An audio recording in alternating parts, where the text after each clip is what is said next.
Hi, I'm Alex Gage, and welcome to the YouTube channel. Hold the phone. Okay, I made a mistake. My original ambition for these videos was just to make a collection of essays, you know, 10, 20 minutes tops. And I wanted to do this because I really love thinking about things in what I hope are interesting ways, and I really missed the opportunity to share that experience with other people. However, I may have gotten a little bit carried away in June and ended up with a small book on my hands.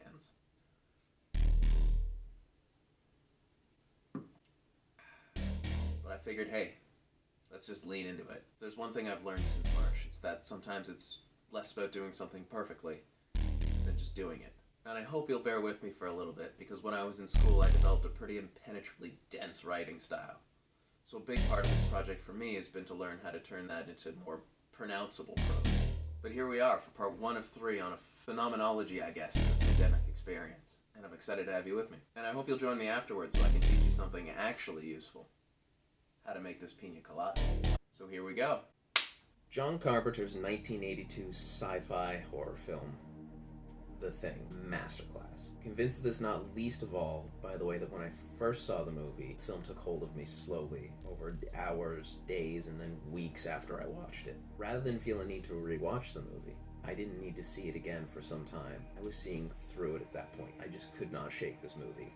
So it wasn't long during the present pandemic, once it had officially been declared a pandemic where I live, before something occurred to me. The novel coronavirus isn't just the next big thing in a mounting global crisis, it's the thing. Alright, time to put on our flying hats. Okay, so that's the lead to this essay, because I'm burying the thesis in this introduction. So there, that's the lead. Novel coronavirus is a shape-shifting space alien, and it's time we all be our best armchair Kurt Russell. Alright, for those of you who have not seen The Thing, and I mean the 1982 original, not the 2011 movie of the same name, that's a prequel. I won't be offended if you want to pause now. Go do so. Go ahead, go. Watch the movie, I'll be here. It's a pandemic. Still. You know, I'm not going very far. For those of you who didn't just take me up on the invitation and are fine with the ensuing major spoilers that are about to happen, or if you have seen the motion picture, but it's been, some time and might need a refresher, let me refresh you. The Thing, based on the novella Who Goes There, written by John W. Campbell Jr. in 1938, tells the story of star power Kurt Russell, going in this film by the almost too perfectly action hero named helicopter pilot McCready. Also the rest of an American Antarctic research team, isolated by storm and distance, who come into contact with the titular Thing. No? Don't keep saying that? It's... okay. No? The Thing. The Thing is a parasitic alien life form that exists by assimilating and imitating other organisms. A single cell is enough to begin the chain of infection, and the team quickly realizes that not only is their own survival threatened, but if the Thing makes it off the base, it could assimilate and thus annihilate all of human life within 27,000 hours of the first infected host outside of the base. Sound familiar yet? What if I told you that they unwittingly invited the Thing onto their base in the form of an apparently asymptomatic husky after it had already assimilated all but 2 members of the Norwegian research outpost who initially discovered it frozen in the ice, and that these 2 are silenced before they can adequately communicate the threat of this viral parasite to their international counterparts. The rest of the film follows the team's mixed attempts at personal survival and eradication of the Thing at all costs, as one by one they inevitably become infected and assimilated, and I will get into more detail in scenes as they become relevant. However, the main point, the tension, the brilliance of the movie, is that it proposes a unique, or at least uncommon, scenario of paranoia. One in which the wildest paranoia, what should by all accounts be nothing but a dangerous, delirious neurosis, is true. Like the COVID-19 pandemic, it's impossible to tell who is infected, to know if you yourself are infected until it's too late. Testing at first during the initial outbreak is next to inaccessible, and there's no cure. This invisible fear the team combats is shared by our own apprehensions over the novel coronavirus outbreak, both our justified and our unjustified fears. I'll be speaking mostly from the Canadian context, as it's where I live and the experience I've witnessed personally. and where I know others who have shared their experiences of the pandemic with me. But I'll try and punctuate this with a few international examples, as this is a global crisis. And yes, I will be using a nearly 40-year-old genre film as an analytical tool to make sense of the world around us. Richard Kearney, one of my favorite reads of late, Strangers, Gods, and Monsters, whose approach in bibliography I have largely just adopted for my analysis, explains why this is a viable and useful strategy. So he says, "We may find more sophisticated and insightful ways of understanding terror in certain works of art and philosophy. Why? Because such disciplines are at an even further, Kant would say transcendental, removed from events than the media, and so can sometimes afford us greater possibilities of reflecting upon and facing up to the uncanny phenomenon of attraction-recoil which the horrible can evoke."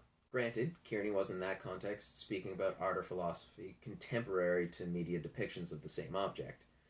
However, his whole book is full of anachronistic comparisons that illuminate fundamental aspects of how we, as human beings, may respond to the strange, monstrous, and godly. The important thing is that the distance, something that in a different respect we've all been feeling very strongly over the past few months, the distance is what makes art and philosophy so vital. He says that they offer an unnatural perspective as critical discourses, revealing the illusion of naturalist representations by news and media and politicians. Now, he's not saying that media and expert reports or the policy announcements of politicians are, as a type, not factual. Far from it. But the insight into the facts provided by news media, which is provided by art and philosophy, come from their nature as forms of communication, discourse, that draw attention to the ways in which they are themselves constructed. In essence, while a beautifully painted, stylized map or landscape shows you where stuff is, but not only that, also says, hey, I am a beautiful work of art made of paint and canvas, and look at all these marvelous artistic techniques and materials that made me what I am. Which is, by the way, a representation of a place. You'd never mistake a framed painting for an actual physical space, not even the space it represents. Unless, of course, we're talking about it being framed in film or television used as a backdrop, in which case sometimes it can be very, very convincing. But the same can be argued of philosophy. This essay depicts something about the coronavirus pandemic, but I also hope that it is abundantly clear how I am myself constructing an argument. If it wasn't, as an essay, this piece of work wouldn't stand up to any rigorous scrutiny. By its own standards, by my own standards, considering that my aim is to break down and illuminate, even if the light I choose to use is an unnatural one. I want you to appreciate the picture I paint all the more because you can see my technique, the brush strokes, the color blending, the lighting. It should be unlike the black box of mystery and confusion that many of us have felt touch our lives lately. This is the shape, the form of their lives, and the world no longer fits together and relates the way it used to, the way we had assumed it would continue to do, and is now instead somehow become something alien. Early in the pandemic, a few days after the state of emergency was declared where I live, I went for a walk. It was eerie. It was eerie because I knew something I couldn't see. I was struck by how powerless my senses of perception were. The streets were practically empty, and everything was calm. Now, I'm used to walking at odd hours of the afternoon and dead of night when there are few pedestrians about. But things were not quiet. They were ghastly silent. So when the odd person did cross my path, it was impossible not to suspect them. This was a dead zone. What on earth is a living thing doing here? But beyond that, everything, including those other bipedal perambulators, maybe they were people, maybe they were walking virus factories. Who knows? Does it matter? I'll probably answer that question later. Everything seemed or appeared normal. I began thinking, what if this is a conspiracy? Or just an economy-inspired panic, a gross overreaction? I knew this was not the case. I was confident in the seriousness of the situation, if not in my ability to perceive the reality of the seriousness. But so what? I've grown up with a certain threshold of privileged isolation. This isn't the first time I've not been personally, in a very real and direct way, touched by serious problems and dangers in our society. I walk around at night without fear of being sexually or physically assaulted. I've never asked to just show my ID walking through the neighborhood and explain my whereabouts. But those are different. Predators, hate groups, muggers, or gang members, yes, racist cops. Even the more conceptual threats touching on homelessness, starvation. These are all things we can either see or picture in our minds to one degree or another. We know what it looks like to suffer from these. And some of us know this more accurately than others. For some, it's much more familiar. And besides, the true paranoiacs of mainstream society have always had their own identifiable boogeymen. Communists, deviants, postmodern neo-Marxist nihilists, SJWs canceling reasonable, rational free speech, or whatever. However, COVID-19 can take, at our best estimates, up to 14 days to present symptoms. I remember a report from Italy cropped up at one point suggesting it could be more like 30 days. Or someone can be infected yet present entirely asymptomatically. Just an ordinary dog doing ordinary dog things. I can't picture what someone infected with or carrying COVID-19 looks like. Or, more terrible, to picture someone potentially transmitting to me a deadly virus, I must picture everyone. People have been infected. Sometimes those people don't know when they recover.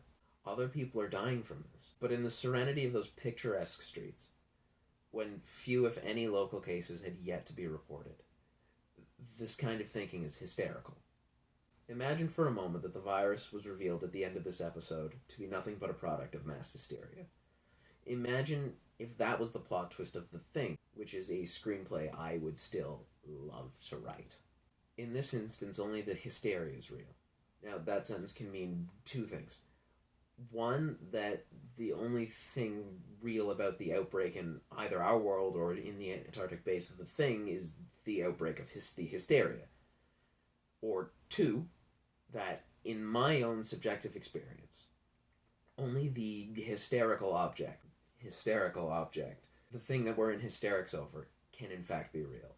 Everything else is perceptions, subjective, Schrodinger's virus of the best unfolding information and unfolding best practices of the moment. The civilization-rocking implication that has affected not just global systems, but the very fabric of our minute-to-minute lives for so long, is that the only reasonably sure course has been to act as if everyone could be, ergo is, infected.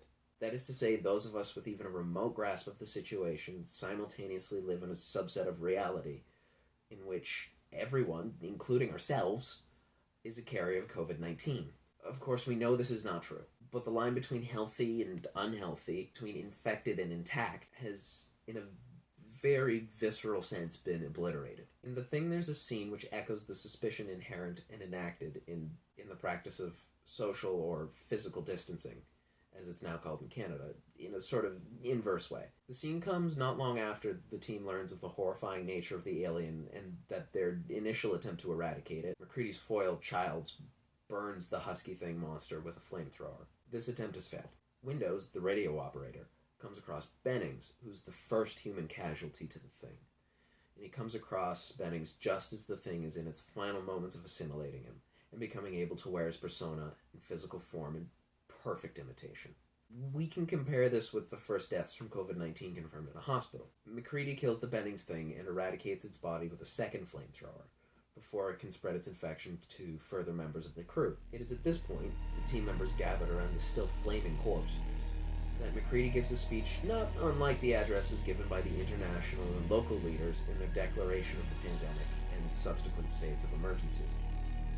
Had the Bennings thing been let to move through the base, he/it could have infected every one of them. It would have been undetectable until they had all been assimilated. At that point, it would only be a matter of time before the outside world came into contact with the infected and now homunculi-like denizens of the base, and the thing would spread to eradicate all organic life.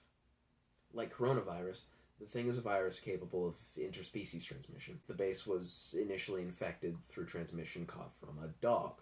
MacReady addresses the team as everyone's eyes shift about the group in glinting suspicion, and a mounting sense of paranoid dread that, irrationally, only increases as the situation becomes clear. MacReady spells out the invisible threat the Bennings thing would have posed to the incredulous members of the team. What is worse, he explains, is that there's no way of knowing who else may have been infected.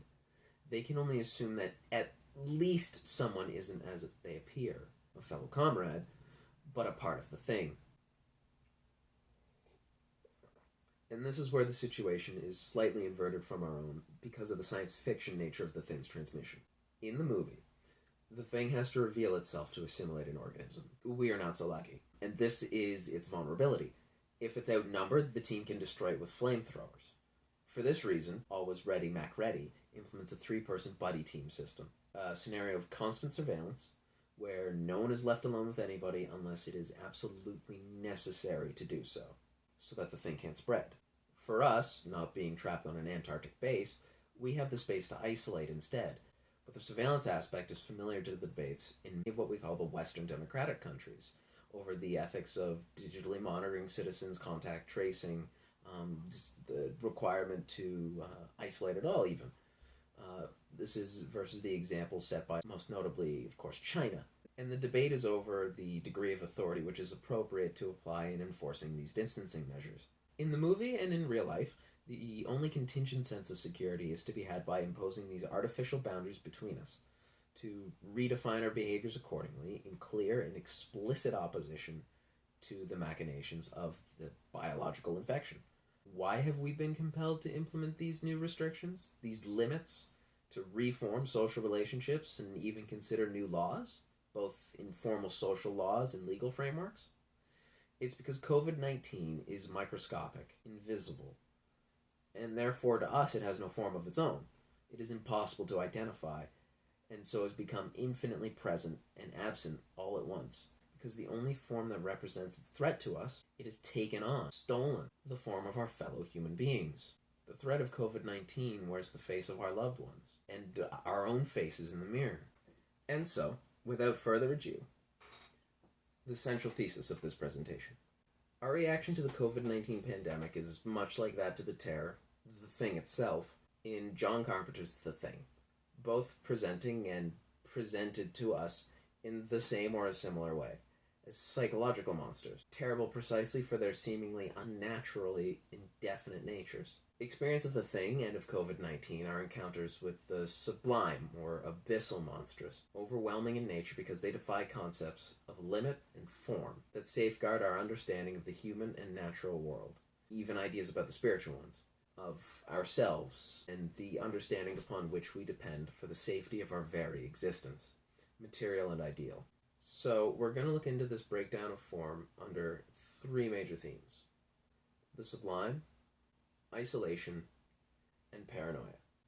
And while I'll shoot for order, they kind of fittingly run together. And then at the end, we shall reflect upon everything, all this, and probably some other stuff. So, you might rightly ask, what the shit is the sublime? So indeed, what the shit is the sublime? It's, oh my god, it's right behind you! It's not a word that we use a lot in our nominally rationally ordered, if often illogical and seemingly increasingly less rational society, but most of us who are familiar with the word likely think of it aesthetically. The stereotypical example being the Romantic-era German painter Caspar David Friedrich's Wanderer Above the Sea of Fog, a sweeping canvas of a figure contemplating the overwhelming awe and power of a truly awful nature, both beautiful and deadly, that we are at once overcome with a feeling of cosmic unity with and fear of being destroyed by that thing. Sublimity.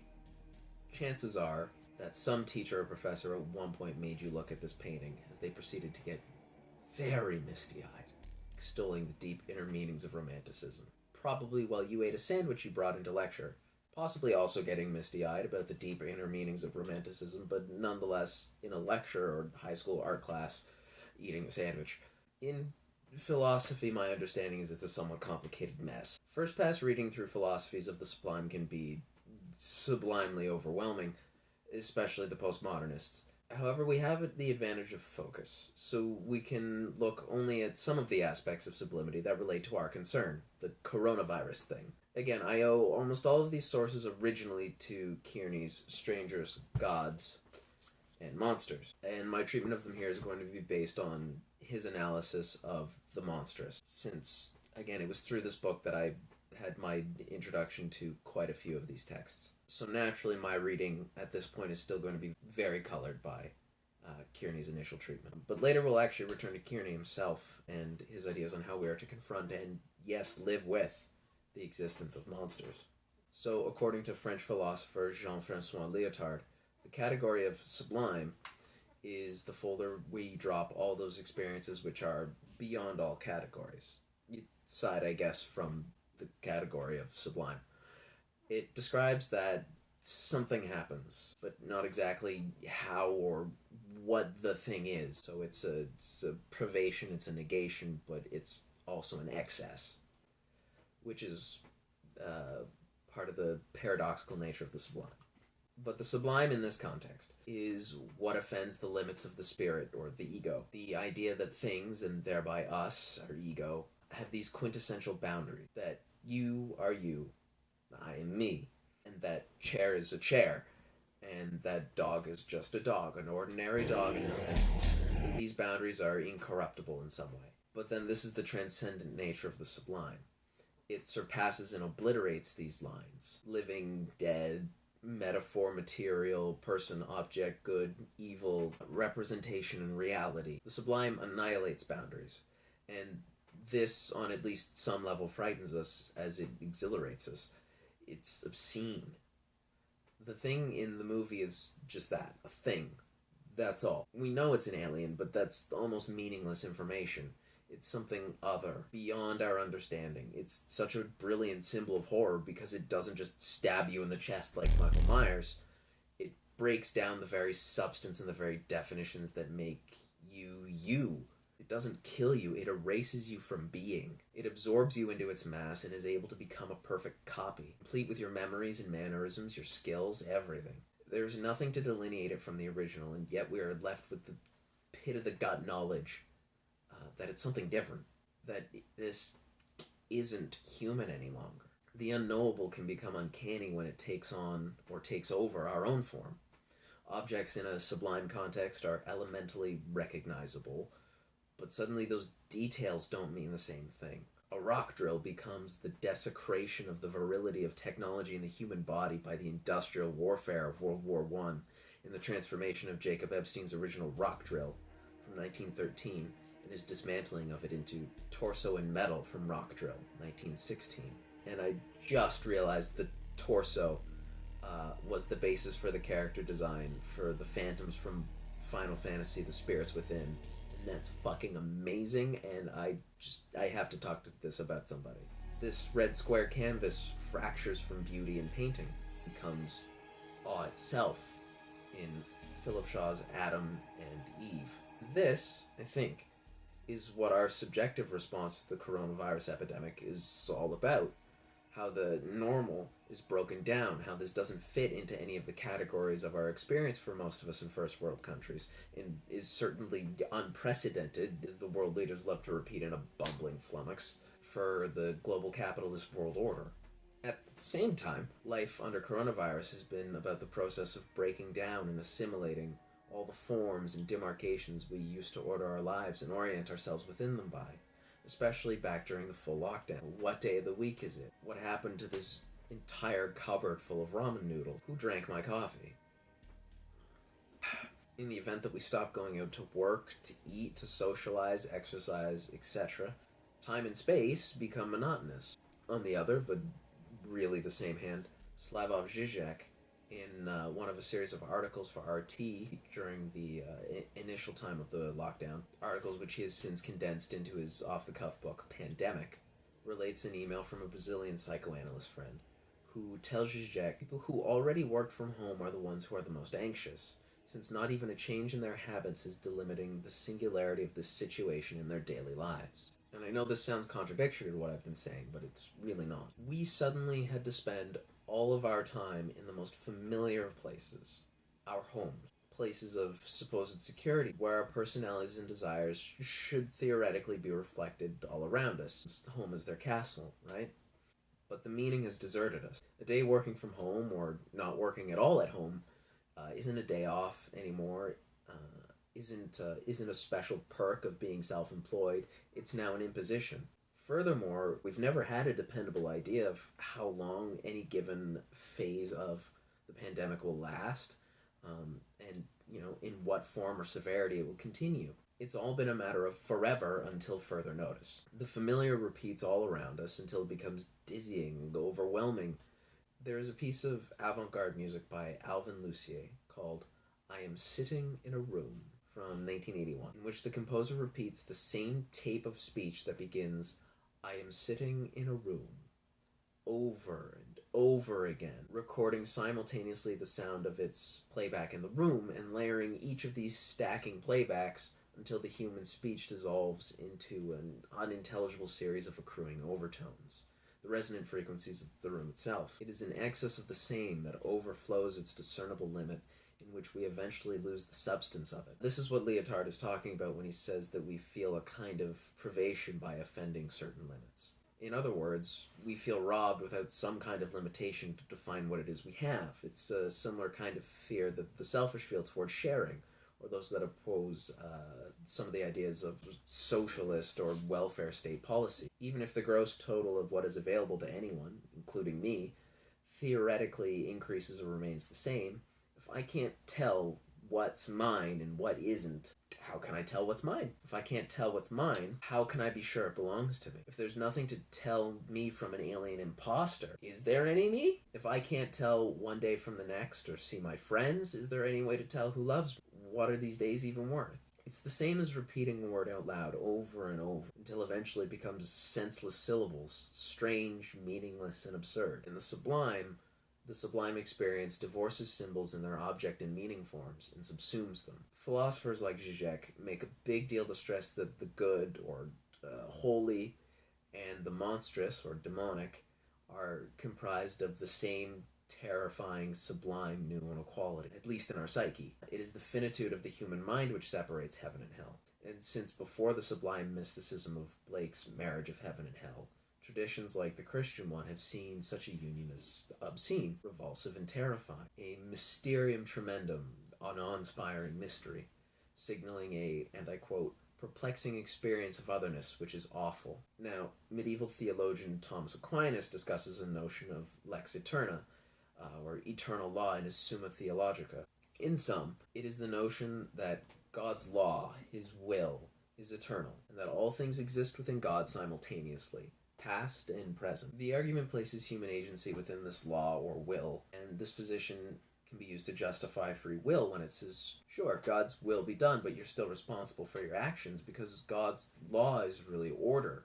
And this order is the very order and operations of the universe itself, and the reason God can be omniscient and prophesy the future is because Einstein was right, and time is relative, and God exists in a crazy, impossible, supra-time which surrounds and includes the moment in which you make your decision to act ethically like a good bridegroom of Christ, or in a way that earns you an Iron Maiden in hell.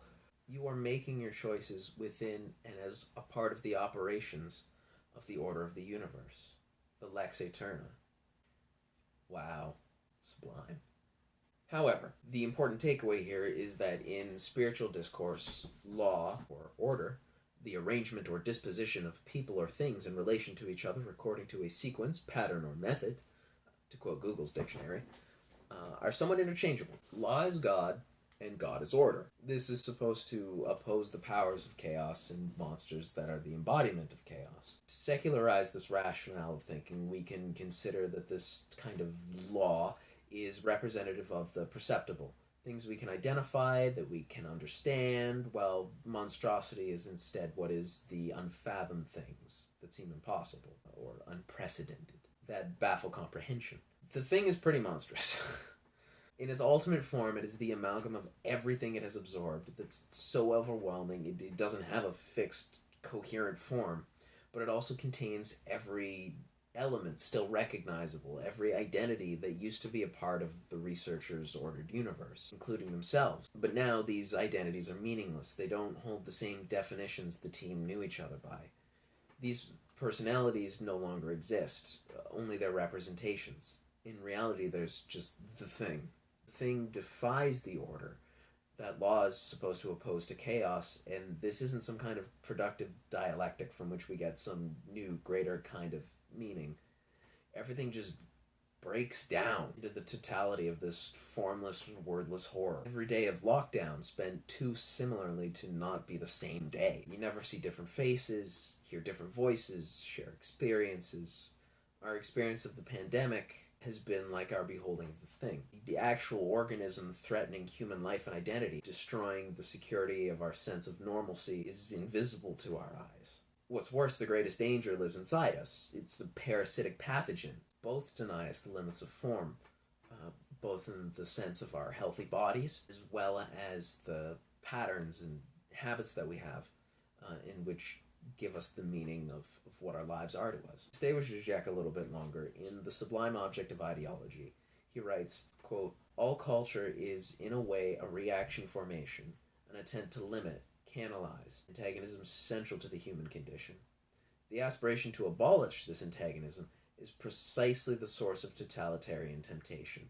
The greatest mass murderers and holocausts have always been perpetrated in the name of man as a harmonious being." There's a short story, The Things, from 2010 by Peter Watts, that flips the perspective of the thing and tells the story from its point of view, imagining it to be perplexed by why humans should be so hostile to its parasitic advances. It sounds like drunks hitting on women at the bars and clubs in the before times. Remember those? The point being that these sublime monsters have no sense of delimitation, of formalization, of, individuation. Therefore, good and evil, all polarities, self and other, they don't exist in the sublime in the same way. It's frightening because it has no consideration of us. COVID-19 can't even think, for Christ's sakes, much less be malicious. It's just this piece of primeval nature and doesn't have a place in the global order human civilization is constructed around itself. Can't recognize things like supply chain disruption, loss of earnings, vulnerable populations, killing. Just exponentially infects with its pre-intentional biological drive to self-replicate and nothing else. Both the thing and COVID, because these viral monsters refuse to observe the formal orders humans define the world by, they tend to collapse these orders in ways we couldn't have imagined. Of just how key the sanctity of form, as a building block of thought itself even, is to our comprehension and navigation of reality. This is the sublime crashing like a wave over a carefully laid dike. To this end, Kearney writes, "The monstrous signals the eruption of the unpredictable into the economy of the modern self. But with coronavirus, the monstrous operates not just in the human psyche, but on the complex systems of the physical world. In the age of globalized economy, information and communication, culture, ecology, the material and the idealist dialectics are, if not indistinguishable, inseparable." Kearney goes on to quote Zizek, saying a key feature of postmodernism itself is, quote, "fascination with the thing, with a foreign body within the social texture, in all its dimensions, up to the paranoid vision of social totality itself as the ultimate fascinating thing. A vampire-like specter which marks even the most idyllic everyday surface with signs of latent corruption. Corruption, infection, the idea that the lines we can see are permeable to the invisible, in this case microscopic. Contemporary Western culture is primed for this kind of thinking. From the anti-communist paranoia of the Cold War, and an orthodox reading of The Thing is to interpret it as a metaphor for McCarthy-era American Red Scare, to drugs, homosexuality, recently non-conforming gender identity. Wow, I just said gender identity. Non-conforming gender identity. I wonder which bathroom The Thing would use. Racist and religiously intolerant xenophobia, from anti-immigration groups to full-on white supremacists, the ideology of terror and anti-terror, which is particularly latent with the inside-out assimilations of the monstrous. If The Thing were made today, it would feel like a metaphor for the novel coronavirus. If it came out 4 or 5 years ago, I bet you we'd identify it as ISIS or Daesh or ISIL, whichever name depending on where you're from, for the so-called Islamic State with its cult of homegrown mass attack martyr terrorism.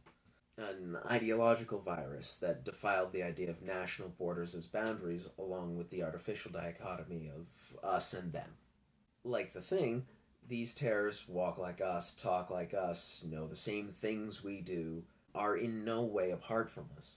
They are us, and when no one is looking, suddenly transform into zealous martyrs. At once holy warriors to some, but alas, monstrously inhuman and heretical when they reveal themselves to us through violence. Kearney's book came out in 2003. Unsurprisingly, his chapter on terror is almost exclusively preoccupied by the discussion of 9/11, the attack on the World Trade Center. He orients himself primarily in a critical opposition to a thesis by Jean Baudrillard, and I'd like to take a minute to repurpose Baudrillard's thesis in Kearney's response to it, because everywhere Kearney criticizes Baudrillard for going too far, for pompously demoralizing the conversation by means of his systematizing global capitalist market culture, everywhere he says Baudrillard is too abstract even by Baudrillard's standards, Baudrillard's thesis maps onto the coronavirus pandemic and the psychology of the thing far better than it does onto the specifics of terrorism and the war on terror dialectic of the 9/11 legacy. And this might be important, I don't know, but it doesn't seem irrelevant that the last time there was a collective international abrupt sense of the world has changed in the same fundamental way was in the sudden sensation of vulnerability running up the spines of mass television witnesses around the world as the towers crumpled into their foundations. Interesting fact, 29,077 people died in the September 11 attacks, plus the 19 hijackers. 133,000 deaths have been attributed to COVID-19 in the USA as of July 8th, when I did my final review of this section. And we can debate what it says that these are the casualties of more or less a single day versus several months, but this is just for a sense of scale and to make us reflect hard about which threats we see as real and when we decide to do something about it. Remembering the international outpourings and how the following war on terror was not a conflict the US fought without allies. Vastly simplifying things to what is relevant to us now. Let's take Baudrillard's appraisal of Western global capital. Essentially, he sees it as a self-replicating homeostatic construct. All the energy of the Industrial Revolution and the computing revolution and everything has led to the inception of a self-sustaining critical threshold of energy. He used the term simulacrum.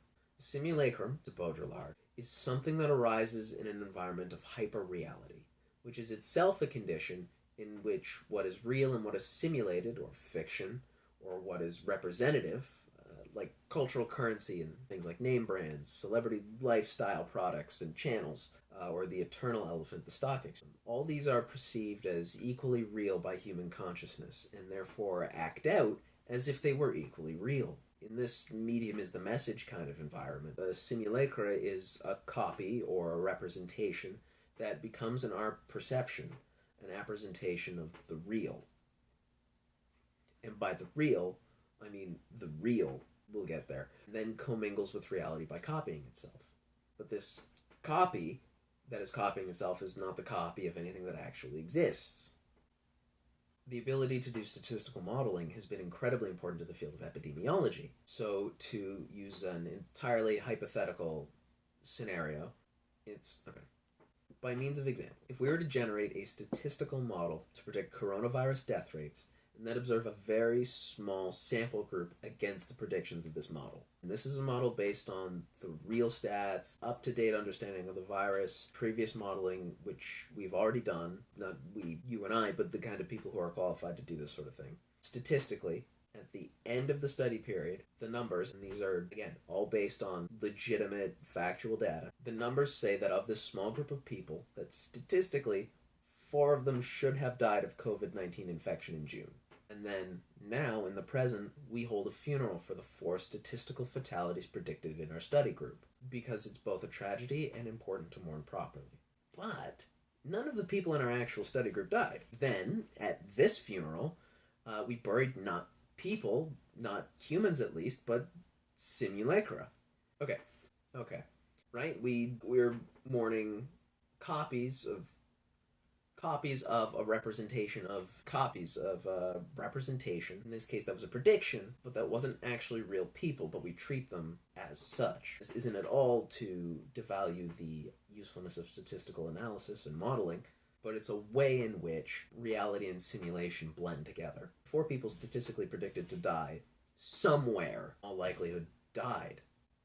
Okay, but in the essay Baudrillard wrote, like a virus, capitalism is no longer attempting to grow in an evolutionary sense, according to his analysis, but is now in a Mobius of self-duplication. It obsessively replicates itself with only the will to mutate laterally to meet its demands in a changing environment, instead of breaking the cycle and evolving to a different, more advanced form. Whew.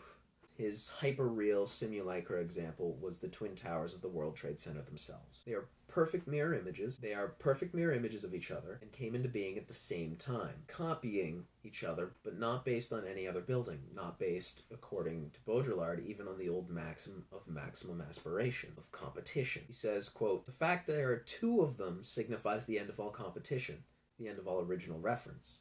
For the sign to be sure, it has to duplicate itself, the visible sign of the closure of the system in a vertigo of duplication, while the other skyscrapers are each of them original moments of self-challenge." Kearney clarifies, quote, "The replication of the towers epitomized the move from modernist to postmodernist architecture, the dynamism of historical evolution terminating in a certain homeostasis of involution.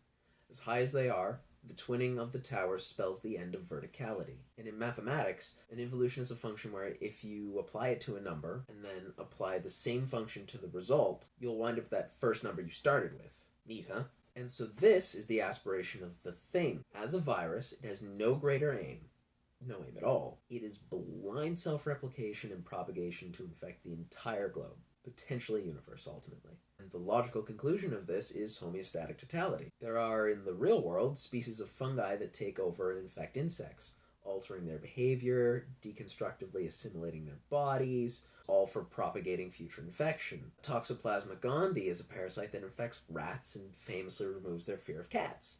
This is so they are more likely to be eaten, whence the parasite reproduces only inside the cat's gut. What's more, Toxoplasma infection occurs in humans too, and there are studies that have linked this infection with behavioral and personality change, up to correlation with schizophrenia. This is correlation, right? That was clear? Correlation. One can easily imagine a species-leaping single-cell pathogen at this point, as we are currently still at the mercy of one. What if, instead of respiratory illnesses and fevers, its effects were more like these behavior-modifying parasites? But, one more thing, we don't have to. The coronavirus is altering our behavior, our bodies, through lack of exercise, stress hormones, even more prevalently than through direct infection, and the permanent damages we've seen that are possible. And it is flattening our ability to act and express ourselves as individuals amongst our peers by disrupting and removing many of the opportunities that we had to express individually. We begin to look like one shapeless internet-linked mass, don't we? Like, getting gradually back on rail. Baudrillard thinks that after a century of global conflict, World War I, World War II, the Cold War, 2 Gulf Wars, the hot wars that were in the Cold War, Korea, Vietnam, breakup of Yugoslavia, the system has become resilient to visible threats. It knows what to do, but is, and I quote, helpless before this inner viral structure, which in 2001 refers to terrorism. Not just acts of terrorism, but more to the point, the idea, the mentality of terrorism or anti-terrorism that gripped the nations of the so-called West, and particularly the U.S. This is because it's impossible to recognize, according to the logic of the system, that this, and I quote, binary conflict between terror and counter-terror is in fact in every one of us. The virus is everywhere. No one escapes. The phantasmal screeching of this simulacra feedback peaks in density and produces a clear tone. Quote, as though 9/11 marked the necessary return of the repressed principle of singularity to a homogeneous world system that had excluded it, or so Kearney scoffs. Although, Kearney admits to an enlightening component in Baudrillard's assessment, but rejects much of his conclusions as, and I quote, fanciful, pretentious, and objectionable, prone to civilization-level victim-blaming, excess moral relativism, and for its cynicism, and it is, from my reading, also pretty ethnocentric. However, if we abstract the terror from terrorism, I think some of Baudrillard's thesis, the components that I have presented here at least, shed an interesting light on our response to the terror wreaked by these viral monsters. Infections that simultaneously live inside the synapses of globalist civilization, our imagined communities, in the body politic as well as in the bodies of individual human beings, and as a spectral presence, always at the corner of our sensation. The idea of the revenge of singularity seems prescient on several levels here. The hegemony of the global market faced abrupt danger as supply chains buckled and national isolation quickly became the mode for even the typically most liberal countries as borders shut down and international quarantine.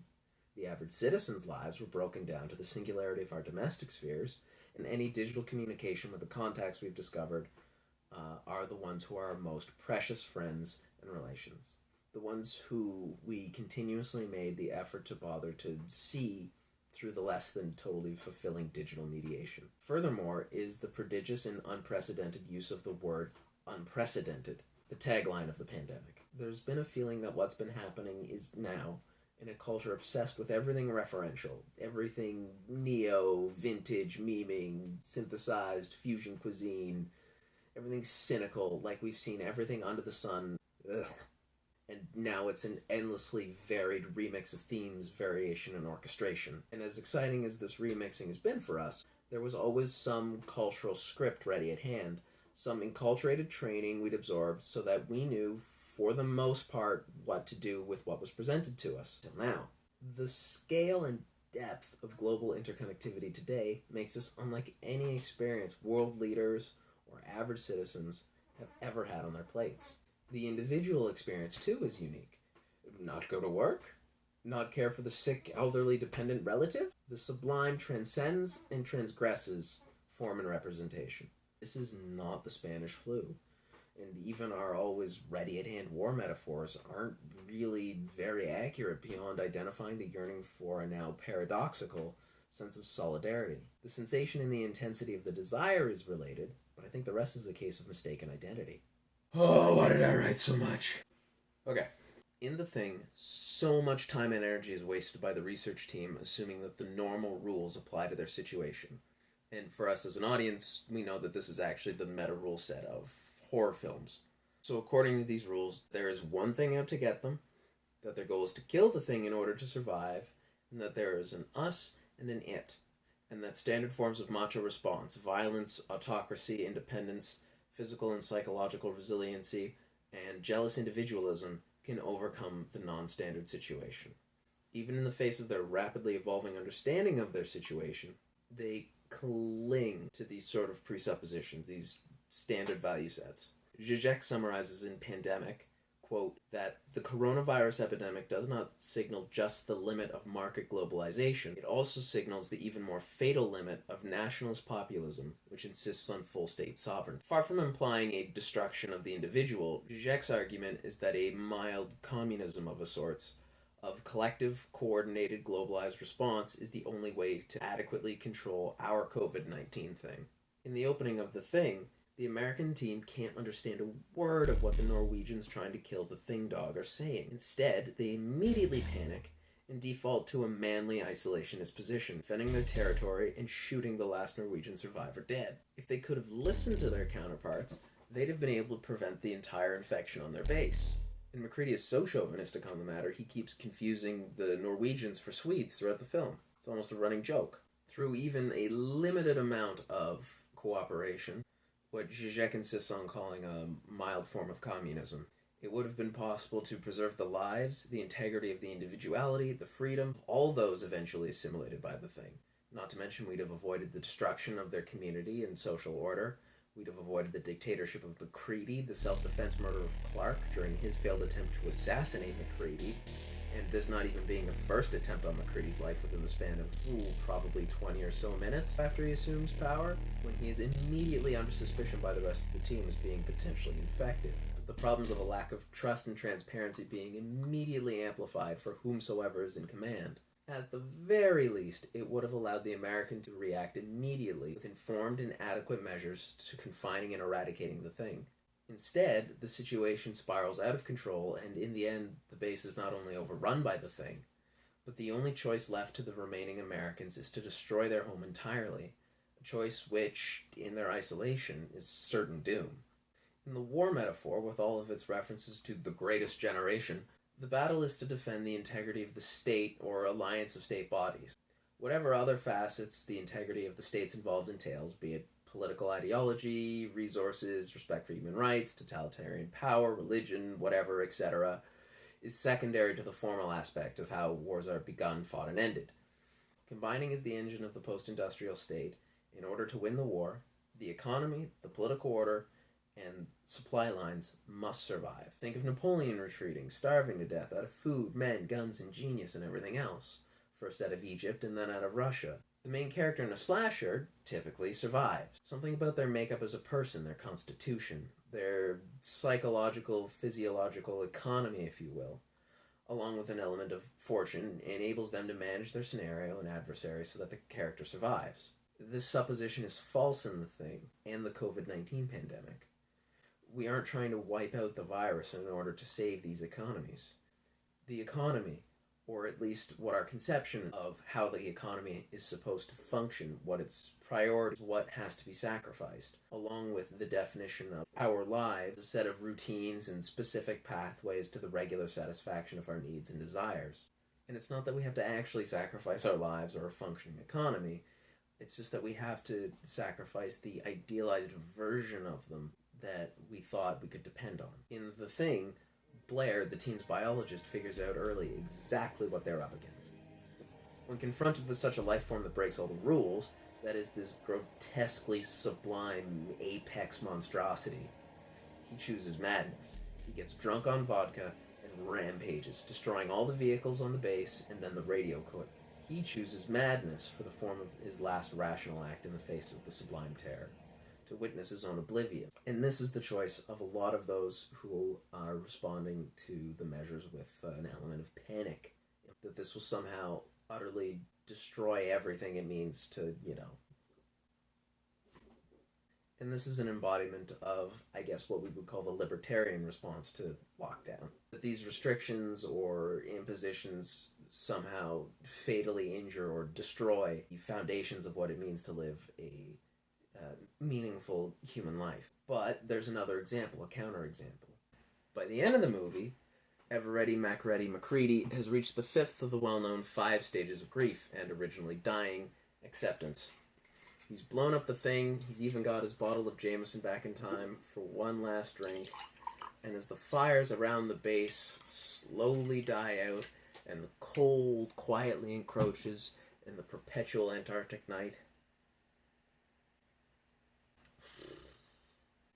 he's accepted that there is no return to the normal after his experiences in the extreme liminal zone, where the stuff of men, and yes, every character in the film is a dude except the thing, it's omnisex, where men and monsters overlap. And his return to the normal isn't what killing the thing was all about. Now, I know that may sound nihilistic to you, and certainly it did to the movie studios, but that's not the end. Childs, practically McCready's arch nemesis, stumbles back to the wreckage, claiming he got lost in the storm chasing down Blair, only to find his way back now. The scene is tense, rife with suspicion heightened by the sheer exhaustion of the two men, who, after bristling with testosterone this entire time, are clearly just out of fight. Childs enters the scene, still with his flamethrower, and looks at McCready. "You the only one that made it?" McCready doesn't even get up. "Not the only one." "Did you kill it?" "Where were you, Childs?" But after that gut reflex of fear, the pair realizes the absurdity of the standoff. They drop their pretense as warriors. Childs lowers his flamethrower and all but collapses, sitting down against some rubble.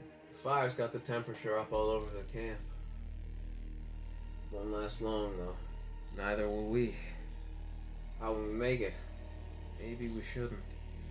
The exchange of these lines and Child's response is excellent. It's a test, and he passes it flawlessly. The Thing, a virus, would never accept the denial of its basic unthinking drive to replicate. It can't. A virus lacks that capacity. Childs doesn't hesitate after everything they've seen. He doesn't get to finish his line, but if you're as certain as I am that he's still a human at this point, you can easily imagine him proposing a joint immolation on the spot and doing it. Even if it's just to fucking prove it to McCree, have his identity be recognized. If you're worried about me, if we've got any surprises left for each other, I don't think we're in much shape to do anything about it. This is a point where, in the end, their humanity has survived the thing. They're willing to take that leap of faith and trust each other because at this point, they have to. They cannot know that they are totally safe, and for the rest of their very short lives, they will never suffer the illusion of complete safety. And yet, there is literally no other option. Nothing exists outside of this fundamental scene. Nothing beyond the heat and shadow-casting light of the fire. The signal of their shared efforts to not return to normality, to the world that they knew and loved before the space alien epidemic. Because that would destroy the world and everything, everyone they loved in it. And while in the movie, this acceptance that there is no return back, this dismantling of the environment that provided the thing the means to spread universally. Did I mention it was building a spaceship out of salvaged parts from the vehicles Blair sabotaged? This environmental dismantling is fatal to Childs and McCready, but we can take heart in, A, it is only because they took until this very moment, the very end, to reach acceptance and camaraderie, and B, the fact that this is a movie. So for us, the death only needs be metaphorical. There is no returning back from the brink of the abyss unaltered by the sublime. However, when all the conceptual limits and the boundaries and forms of our understanding and imagination have been trespassed, violated, and torn open, we have an almost Cartesian chance to start anew at a first principle when we recognize the form of our shared humanity in the midst of the void, intact. There are 2 lines left in the film. What do we do? Why don't we just wait here a while? See what happens. We share a drink from the bottle, which, if either one was the thing, would infect the other. Now, some have suggested that this scene mirrors McCready dumping whiskey into the chess computer when he's bested by it at the outset of the film, our introduction to his character. To this, I offer the counter-reading that if the scenes are related, this is instead him recognizing an equal in Childs, as he offers the drink to Childs to accept, rather than lashing out with it in a vengeful, ironic spite. And McCready only offers the drink after Childs has passed his test. Furthermore, if Childs were the thing, there'd be nothing stopping him from assimilating the no longer ready McCready instantly. Childs is the one holding the flamethrower. But another angle of the whiskey theory is based on the premise that McCready always hoards his whiskey, and he doesn't. When the Norwegian accidentally shoots Windows in the leg, McCready gives him the bottle. These are gruff dudes with poor social skills, petrified to show empathy lest they be taken as weak. Okay? Giving Windows his bottle, when all McCready wants at this early point in the film is to go up to his cabin and get drunk in privacy, and this light, mediated by the codes of masculinity, appears as an act of machismo-sanctioned compassion, one of the few available between these men. So one last critique that Kearney poses of Baudrillard's thesis that global capitalism ineluctably breeds its nemesis, its ultimate undoing, is that it begs a question. Is it true that the West is irrevocably confined to a blind cul-de-sac of homeostatic capitalism? Well, no. The answer in my mind is that economics is not the sum of material historical circumstance.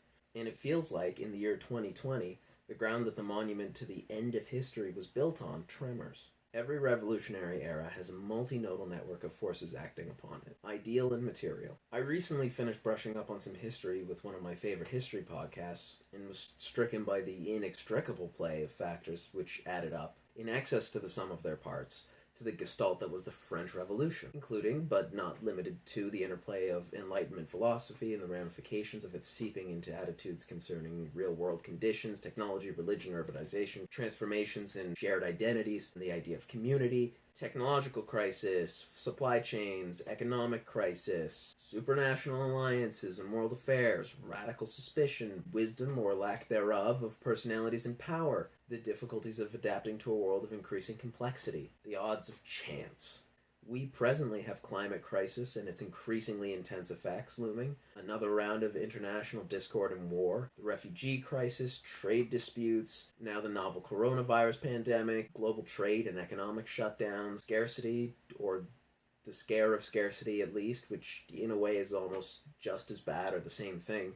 Rendered on the individual human horizon, these can appear as impossible obstacles, or adversaries. We love an adversary. It's simpler. We can project what we fear and ourselves onto it. This whole scenario of pandemic and lockdown itself seemed impossible almost until it was happening, maybe even a little bit afterwards. Not until it was right on top of us. Thus, confronted with the supposedly impossible, Zizek, in a stance far from the mute paralysis that Kearney sees implied in his philosophy of the sublime, says simply, and I quote, "What this means is that our reaction should also be to do the impossible, what appears impossible within the coordinates of the existing world order." And this echoes a passage of his from 1989, "We always live in an interspace and in borrowed time.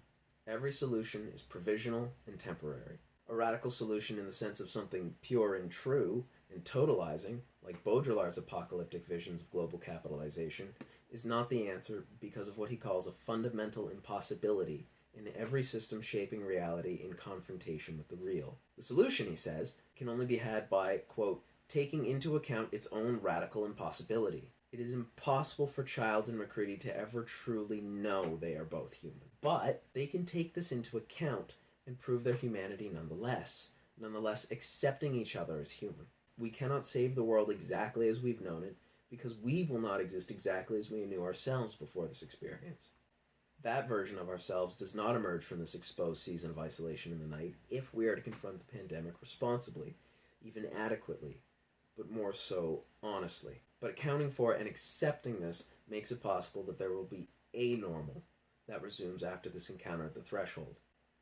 So the acceptance stage, where we are at least prepared to confront the Lovecraftianly indescribable, even if that preparedness is towards a response long past improvised, has to look like us, what we see and what we desire to see in ourselves, reflecting not the fantastic simulacra and the helpless indefiniteness of the sublime, that human form, dwarfed, limited, vulnerable. I want to return to this perspective more in the final section, but Immanuel Kant says that the sublime is, and I quote, ill-adapted to our faculty of presentation. Thus, it challenges our capacity to know and represent not only the sublime, but anything in the face of its challenge. Imagine confrontation with the sublime as such an impossibly brilliant quantity of light that it is impossible to see or to make out anything. Not even anything in it, because it's not surrounding what can't be seen. It is a sense of all at once, simultaneous. What cannot be seen isn't hidden in the bright. It is the bright, and it does not exist independent of it. It's just annihilated ontologically from any sense of safe distinction. By obliterating all the clear lines, it calls into question our ability to believe in them at all. This isn't purely negative.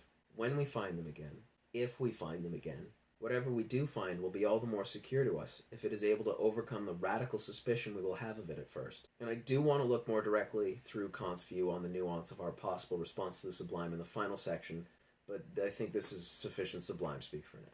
If it is the finitude of the human mind separating the good and the monstrous, then by placing the medically recommended restrictions on ourselves, by experiencing the privation of human subjectivity in the face of sublime totality, we impose a limitation on the pandemic through praxis, by making the limitations of conception a guide and imposing them on the physical reality of the object of sublime terror. In bestowing upon the pandemic the finiteness of our subjectivity, and also while we're at it, subjectifying it in the Foucaultian sense of the term, we thus drag it down out of the ether and chain it with mortality. A virus, even as a sublime beingness, half in the real, half in the imagined, cannot be evil.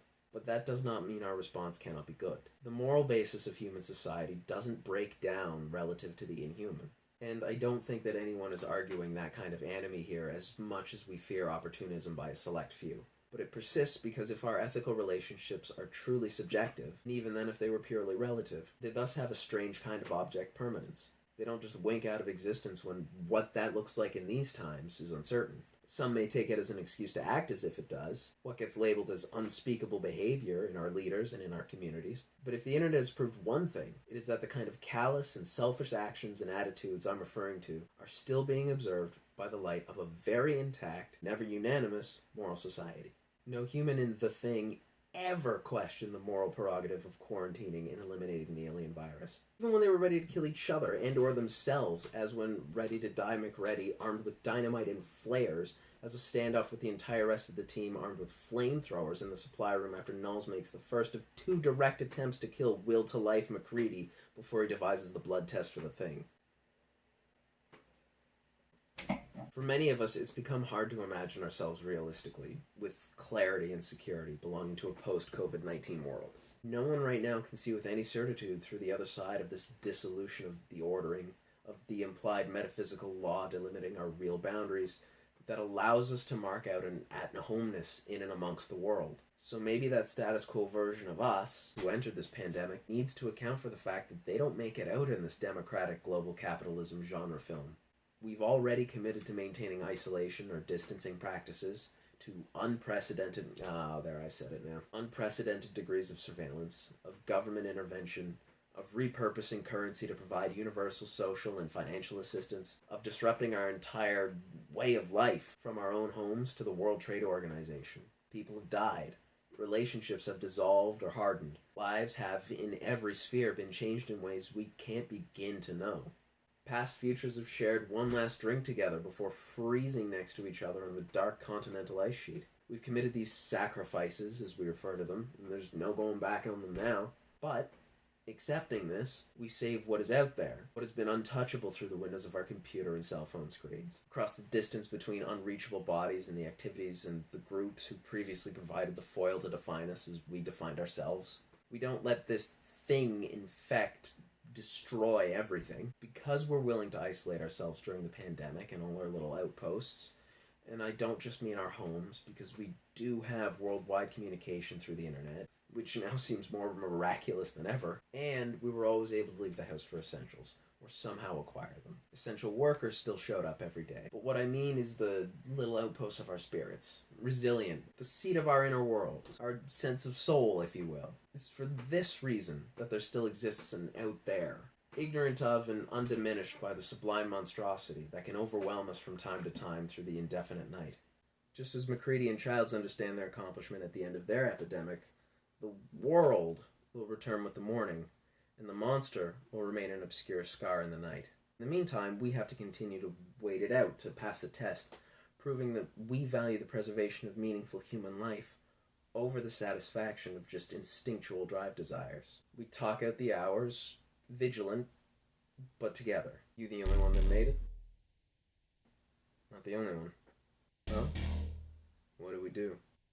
Why don't we just wait here a while? See what happens. Okay, that was a lot even for me. I think it's time for something to take the edge off. And while alcohol's not a great way to cope, I think we can all appreciate the experience of a well-executed cocktail. Frankly, I do, and I think I like mixing them more than I like drinking them. Alright, so, as promised, here's how you make that pina colada I was drinking at the beginning. In your blender, you're going to take most of this tray of ice cubes.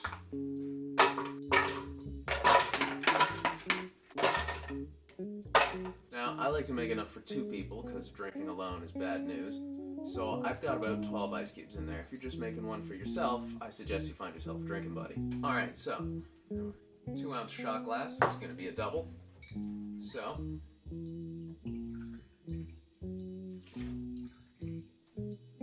and for my drinking buddy, you take a lime, and for each pina colada, you're going to use the juice of half of that lime. Since I'm making 2, I'm going to need the whole lime.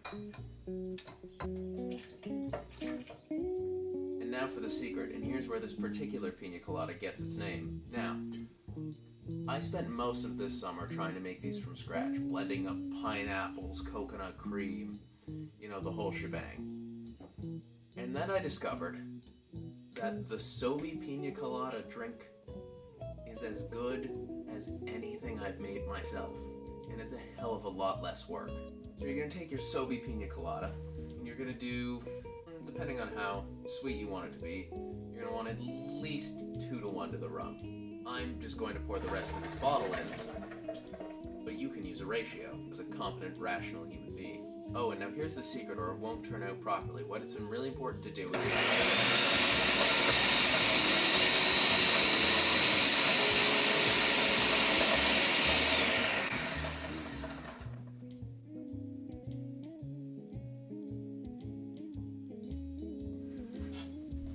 I thought that looked weird. Turns out you need the blades.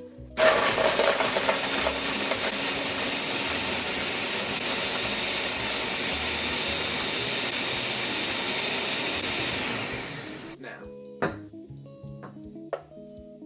remove blades and pour. And spill, and pour, and spill, and pour. And there you have it. To your health. And before I was doing educational content, did a small series of cocktail recipe videos, which you can find if you go to my Instagram at adgage.12, and they're just hidden somewhere in the IGTV. But while you're there, you can follow me for other announcements, updates, and general nonsense. Okay, that's it. Thank you so much for watching. And if you'd like to send a little love to the channel, please remember to like and subscribe. Maybe even recommend it to a friend. I've already got parts 2 and 3 of this written, but if you'd like to help support the process of turning those into video and going forwards from here, you can make a one-time donation at paypal.me/A12gauge. That's PAYPAL.me/A12GAGE. Take care, everybody, and stay healthy.